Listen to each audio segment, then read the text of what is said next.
A todos nos interesa la salud de nuestros hijos y más en estos tiempos de pandemia, cuando a todos nos dicen que está amontonado, que nos puede causar pues, algún tipo de contagio. Nuestros hijos, los menores, están yendo al colegio y de momento no parece que eso haya supuesto desde que comenzó el curso pues un rebrote importante del COVID en los centros escolares. Pero como contraposición a eso, pues nos encontramos que en la universidad, con esos muchachitos y muchachitas ya grandes, pues resulta que ellos sí tienen que estar en sus casitas estudiando y haciendo los exámenes.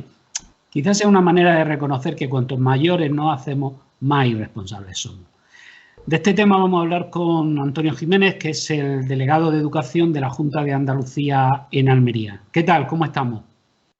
Muy buenas, bien. Aquí estamos en delegación, trabajando por nuestros alumnos y para nuestros docentes. Muy bien, porque además como eso es bueno que haya un profesional de la educación al frente del área de la educación, con lo cual sabe mejor que nadie pues cómo es una clase, cómo es un aula, cómo funciona un instituto y cómo son también los chavales.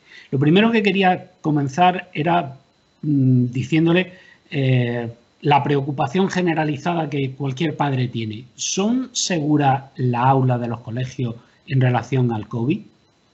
Bueno, yo desde aquí quiero mandarle un mensaje de tranquilidad a las familias y bueno, yo creo que las aulas son seguras, ha quedado demostrado durante el primer trimestre. Nosotros empezamos el trimestre con esta incertidumbre, con estos miedos, allá por mediados de septiembre y demostramos, bueno, pues que los centros fueron centros seguros. Terminamos, de hecho, antes de irnos de Navidad, alrededor de 14 unidades cerradas de 7.133. Es verdad que hemos vuelto en este segundo trimestre, que hemos sido todos o la mayoría un poquito irresponsables en esas fiestas navideñas y lo que no podemos es trasladar nuestra mala praxis a los centros educativos. Es decir, los contagios no se están produciendo dentro de los centros, sino que los contagios pues se han cogido en las comidas familiares, las reuniones sociales, digamos, y lo estamos exportando a los centros. Y así, no es que lo diga el delegado de Educación, sino que lo dicen los informes epidemiológicos, que son los que se utilizan para cerrar la aula y, si fuese necesario, por supuesto, para cerrar los centros. Pero es que aquí en Almería, de momento, no se ha dado las circunstancias para tener que cerrar un centro educativo. Pero todas las semanas nos reunimos en las comisiones, por lo tanto quiero decírselo a la familia, y si hubiese que tomar la decisión de cerrar un centro, 2, 3, lo mismo que tenemos cerrada a día de hoy 57 unidades de 7.133, pues se cerraría sin ningún problema. Pero esa decisión, ya les digo que la tiene que tomar salud, porque esto es un problema de salud pública, no un problema educativo. Además, los niños, por lo que se ve, están siendo más responsables, porque no, con los datos que usted estaba diciendo, pues no ha habido grandes brotes. Los niños de infantil, estamos hablando de niños de infantil, de primaria, de ESO y de bachiller, que son edades en las que no está habiendo un excesivo número de contagios. Exactamente. Yo desde aquí también quiero mandarle mi agradecimiento, por supuesto, a todos los docentes, a todos los equipos directivos y, cómo no, a todas las familias en esa responsabilidad compartida y a los alumnos que están haciendo un trabajo enorme. Desde que, bueno, yo soy padre y llevo a mi hija todas las mañanas al instituto y allí van todos con su mascarilla, guardando su distancia. Es decir, yo creo que tienen asimiladas esas medidas. Otra cosa es cuando están entre sus amigos, fuera del entorno escolar, ahí ya, bueno, pues esa vigilancia y esas medidas flaquean un poco, pero no solo los alumnos, también los mayores, que cuando estamos en una terracilla muchas veces ya empezamos luego con los abrazos y bueno, con ese afecto que tanto nos está quitando esta pandemia. Pero yo creo que es de agradecer el grandísimo esfuerzo que están realizando los alumnos, que han cambiado su día a día en la aula, sus trabajos en grupo por trabajos de videoconferencia, sus patios todos juntos en corrillo contándose sus cosillas, pues la han tenido que cambiar por esa distancia a la hora de comer. Es decir, yo creo que se han adaptado muy bien y es de agradecer el grandísimo esfuerzo que están realizando. Un problema que solemos tener en esta época también, me refiero al invierno, aunque el invierno en Almería es suave, hemos tenido algunos días durillo, todo hay que decirlo, pues durillo para nosotros, fuera de Almería es casi verano, ¿no? Con las ventanas abiertas, con ese tipo de medidas para airear la aula. Quería decirle, ¿se han presentado algún tipo de queja o problema a ese respecto? Digo por el frío, porque hay algunos municipios de la sierra y todo eso, donde tener las ventanas abiertas en según qué día. Es complicado. Es verdad que esta situación es una situación excepcional y ante situaciones excepcionales no hay una medida general para todos, porque cada centro es como un pequeño sistema, un pequeño microsistema dentro de la sociedad y depende de la zona en la que estés, tenemos 677 centros, cada uno con sus peculiaridades. Es verdad que el día 22 de diciembre, a través de la plataforma Seneca que tenemos nosotros, enviamos a todos los centros unas instrucciones de ventilación que elaboró Salud para esto, en previsión de posibles fríos, para unar confort climático con medidas sanitarias. Y bueno, hablaba de ventilar cada 30 minutos, hablaba de que no había que tener la ventana abierta entera, de que se podía abrir media ventana y que circulara el aire, pero no que te pegase el viento ese helado de estos días de Filomena que hemos tenido. Es verdad que es complicado, pero es verdad también que no podemos privar a los alumnos pues de esa docencia presencial que yo creo. Claro, eso es lo que le iba a decir, que esto que se está haciendo en Andalucía, en Almería para concretar más, no es excepcional. Es decir, que prácticamente en el resto del Estado se está haciendo en todos sitios lo mismo y en el resto del mundo. Lo último que se está cerrando es los colegios. Es decir, que los colegios permanecen abiertos prácticamente en todos los países del mundo. Exactamente. Es que tenemos que recordar que la educación es un derecho fundamental que tienen pues, nuestros menores. Por lo tanto, no podemos privarlos de un derecho fundamental por algo que nosotros hayamos medio que hecho regular en ese periodo de vacaciones. Por lo tanto, yo creo que, bueno, pues que tenemos que es verdad que el miedo existe y que no nos lo van a quitar del día a la noche, pero yo creo que se han puesto medidas, que este primer trimestre han funcionado, que se ha hecho una gran inversión para que este curso escolar tan excepcional salga adelante. Por lo tanto, yo creo que esa responsabilidad compartida, ese apoyo de los docentes, ese apoyo de los equipos directivos para sacar este curso adelante, que en los centros no solo trabajamos contenidos, que en los centros también se trabaja mucho de habilidades sociales, se trabaja mucho de hábitos saludables, se trabaja mucho de, bueno, pues de esa gestión de las emociones tan complicada en esta pandemia. Precisamente ha comentado el tema de las inversiones. Una de las cosas que desde la oposición se le ha criticado sistemáticamente al gobierno andaluz es la falta de inversiones. Y falta de inversiones tanto en profesorado, es decir, en personas, en profesores que estén ahí, falta de personal dedicado a controlar el tema del COVID, si se produce algún presunto contagio en un centro, y luego las inversiones físicas de, bueno, pues de mejorar esa aula, que en muchas ocasiones ha habido que desdoblarla y ha habido que utilizar 2 aulas para la cantidad de alumnos que antes cabían en una. Sobre esas inversiones del gobierno andaluz en educación como consecuencia del COVID, ¿qué puede contarnos? Bueno, por diferenciar 2 cosillas, Sí. ¿no? Primero, las inversiones que se han hecho para el tema del COVID. Bueno, se ha hecho una inversión en toda Andalucía de 600 millones de euros, por plasmarlo un poco en nuestra provincia. Nosotros hemos agilizado un contrato de limpieza, un contrato extra COVID, mensual de 500.000 euros para que en todos los institutos y en todos los centros haya un refuerzo de limpieza COVID. Además de eso, pues hemos puesto en los centros 612 docentes extras, es decir, 612 docentes que van hasta final de curso para posibles desdobles, para apoyos, para bajas que se producen por contacto estrecho que no podemos cubrir aunque queramos porque no hay una baja y puedan apoyar y estar en esas clases. Además de eso, han llegado ya 7.000 portátiles. Pero es más, los centros decían que, bueno, que en infantil el tipo de mascarillas que nosotros estábamos haciéndole llegar, porque estábamos haciendo llegar mascarillas quirúrgicas hidrogel, necesitaban mascarillas FFP2. Bueno, pues nosotros hemos puesto una dotación extra en los centros de 1,3 millones de euros, dotación extra que ya ha llegado a los centros para que puedan hacer frente, bueno, pues a esa posible necesidad de mascarillas, de termómetros, es decir, derivados del COVID, gastos derivados del COVID, gastos de funcionamiento. Un 10% se ha aumentado lo que son los gastos de funcionamiento de los centros. Pero es que es más, veíamos que había centros, bueno, pues que necesitaban hacer entradas, salidas, abrir puertas extra. Bueno, pues se puso en el mes de julio unas instrucciones para que los centros elaborasen proyectos. Los centros eran los que elaboraban los proyectos, los que verdaderamente sabían qué necesitaban. Y bueno, salieron adelante 99 proyectos, 2.200.000 euros, y ahora se han vuelto a retomar los proyectos en diciembre y se han sacado otros 55 proyectos con una inversión, pues creo que son alrededor de 1.100.000 euros. Es decir, recursos se están poniendo, porque también entiendo que por mucho esfuerzo que hagan los docentes, por mucho esfuerzo que haga el equipo directivo, también tiene que llegar ese impulso de manera económica y de manera de docente al aula. Y yo creo que se ha puesto y que ha funcionado, porque ahí están los resultados del primer trimestre.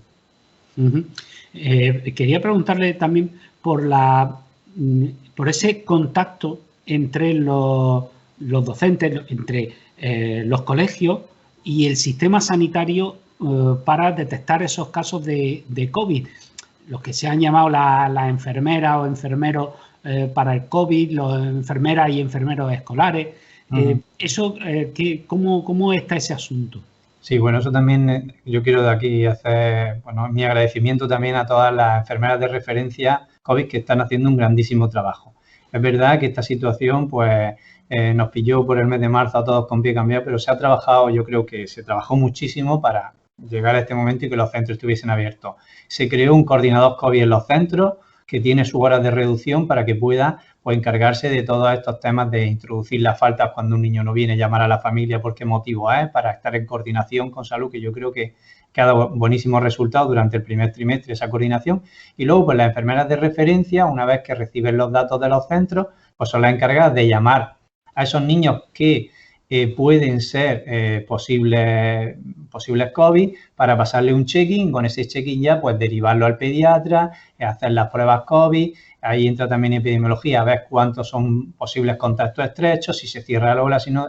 Vamos, es que esto, los profesores y los maestros son educadores, son maestros y docentes, no son sanitarios. Por tanto, la figura de esa enfermera de referencia es fundamental en los centros, porque ellos son verdaderamente los que entienden en esta materia, los que saben a cuántos alumnos hay que hacerle los PCR, a cuántos alumnos son contactos estrechos. Es que nosotros llegamos hasta donde llegamos en la aula.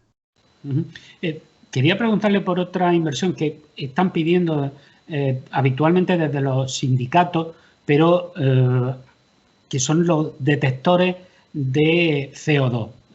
Parece ser que eso, según algunos técnicos, pues tampoco es necesario, porque eso solo determina el nivel de CO2, no si hay, digamos, COVID o no en el ambiente, sino sencillamente si el ambiente está más cargado o menos cargado, y por lo tanto no tiene mucha relación directa con el COVID, pero sí hay quien lo está pidiendo. ¿Qué responden desde la delegación? Desde la delegación, bueno, ya tuvimos esto primero con los filtros EPA, ahora lo tenemos con los medidores de CO2. Todas las consultas que nosotros lo hacen, es lo mismo que he dicho antes, somos docentes, nosotros se las trasladamos a salud, y salud es la que elabora un informe, lo mismo que elaboró un informe de los filtros EPA, diciendo que, bueno, que sí, que los filtros EPA viene a sumar, pero que no exime de ventilar. O sea, que hay que ventilar, porque lo que vamos a hacer con los filtros EPA es creer que tenemos el filtro, cerrar y que se produzca un brote dentro de la clase, y eso es lo que no queremos. Por lo tanto, elaboró el informe y lo importante y lo que ha dado resultados es ventilar, y eso es lo que vamos a seguir haciendo.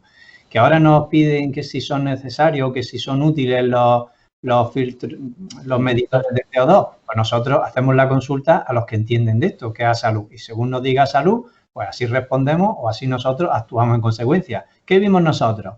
Que hacían falta portátiles en la aula por si se producía un cierre. Bueno, pues nosotros hemos llevado ya aquí en la provincia de Almería 7.000 portátiles y 3.000 más que están por llegar, porque eso sí lo detectamos nosotros y sí es una medida educativa. Pero filtro EPA y medidores de CO2, pues tenemos que hacer la consulta a la autoridad competente, que en este caso es salud. Y para quedarnos tranquilos, si hubiera que cerrar el sistema educativo o hubiera que cerrar un colegio entero, ¿está el sistema, está la Junta de Andalucía como administración preparada para que esos escolares afectados puedan completar su curso o su trimestre con cierta normalidad? Vamos, yo creo que aquí cuando hubo que cerrar los centros educativos, el consejero no le tembló la mano, se cerró y dijo no se abre hasta septiembre, porque no se reúnen las condiciones. Yo creo que se hizo un gran trabajo, se ha potenciado la plataforma Google y Microsoft haciendo acuerdos con ellos, se ha trabajado en la plataforma Moodle, se han formado a los docentes, de hecho tenemos ahora mismo cursos de formación en las 3 plataformas, han llegado a los centros, vimos que hacía falta esos portátiles porque para poder trabajar, se han llevado a los centros ya 7.000 portátiles, firmamos un convenio con el Ministerio para esos alumnos vulnerables que teníamos en los centros, llegasen también portátiles que empezarán a llegar, dicen, a lo largo de este mes. Bueno, nosotros creemos que el sistema está preparado. Ahora bien, ¿está preparada la sociedad para que cerremos los coles 4 meses? Es decir, ¿cómo van a trabajar los padres? Porque no olvidemos que en este país la única manera de conciliación que existe pues son los colegios. Nos guste o no nos guste, la única manera de conciliación. Es decir, si yo estoy trabajando ya aquí y usted está trabajando, pues porque su hijo o su hija pues está en el cole súper bien atendido con los docentes, con unos grandísimos profesionales, que de aquí también quiero hacer ese llamamiento, que siempre hablamos de los enfermeros y de los médicos, que sí, que están haciendo una grandísima labor, pero nuestros docentes también. No olvidemos que están todos los coles a día de hoy en Almería abiertos, ¿vale? Es decir, ¿está la sociedad preparada? Porque el sistema educativo se ha demostrado que, bueno, con sus imperfecciones, hemos tenido que adaptarnos al siglo XXI en el mes de marzo, pero yo creo que se podría llevar a cabo. Ahora bien, el parón social, el parón económico sería ya brutal. Y una última pregunta para no entretenerle más. ¿Usted entiende y por lo tanto nos puede explicar, como contaba al principio, que niños de infantil y de primaria vayan a los colegios y no haya una incidencia grande, llamativa de contagio, y sin embargo los universitarios, a quienes se suponen más adultos, más responsables, estén en casa estudiando, incluso protesten en ocasiones porque tienen que ir a los exámenes, y como hemos podido ver todos en la aula, en esos exámenes están separados, pero luego se apiñan, ellos por su propia cuenta se apiñan antes de entrar y al salir.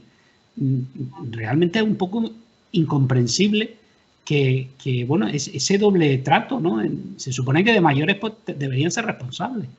Bueno, yo aquí es meterme en un jardín que yo bastante tengo con 168.000 alumnos que tenemos nosotros aquí y con 11.700 y pico docentes que tenemos en la aula. Pero es verdad que cada sistema, en este caso nuestro sistema educativo, pues tiene unos horarios más reglados, es decir, los alumnos entran a una hora, salen a otra, en ese tramo horario tienen las clases, es decir, se producen movimientos dentro de un instituto, de un colegio, pero muy controlados. Esto no es así en la universidad. En la universidad no estamos hablando de unos horarios más restringidos, sino que los alumnos tienen horas sueltas, van, vienen, se dan momentos de relación social en cafeterías, se dan momentos en los intercambios de clase, que eso no se produce de esa manera en los coles. Por eso yo creo que también viene, bueno, pues ese miedo. Yo creo que el miedo también en Granada, cuando se dio la segunda ola y en Granada tuvo esa masificación en parte, bueno, pues pudieron o creyeron que fue por precisamente de ese trasiego de universitario, esa vida social, que es verdad que los niños, que nuestros alumnos, excepto los de segundo de bachillerato, 18 años, es verdad que el resto de alumnos, pues su actividad social es más instituto, colegio, casa con tareas, actividades extraescolares y vuelta a la casa, no así en los universitarios, bueno, pues que su vida social, pues ya son mayores de edad, las horas de asistencia, unos van por la mañana, otros van por la tarde, la afluencia, el flujo de alumnos que van y vienen a la universidad es lo que han querido controlar un poco. Entiendo que, bueno, que tomen esas decisiones estarán avaladas, porque yo soy de la opinión de que siempre que se tome una decisión, aunque hay veces que hay que decir que no, pero cuando se dice que no, tiene que estar fundamentada y justificada, por supuesto. Pues muchísimas gracias, porque yo creo que nos hemos quedado bastante más tranquilos sobre cómo están nuestros hijos en la aula. Muchísimas gracias. A usted, muchísimas gracias por todo.